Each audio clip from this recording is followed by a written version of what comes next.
اگر خداوند ہی گھر نہ بنائے تو بنانے والوں کی محنت عبث ہے۔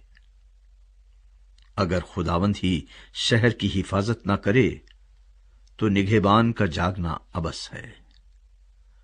تمہارے لیے سویرے اٹھنا اور دیر میں آرام کرنا اور مشقت کی روٹی کھانا عبث ہے، کیونکہ وہ اپنے محبوب کو تو نیند ہی میں دے دیتا ہے۔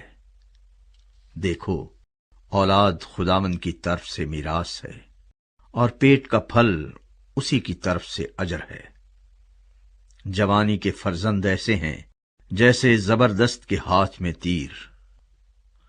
خوش نصیب ہے وہ آدمی جس کا ترکش ان سے بھرا ہے۔ جب وہ اپنے دشمنوں سے پھاٹک پر باتیں کریں گے تو شرمندہ نہ ہوں گے۔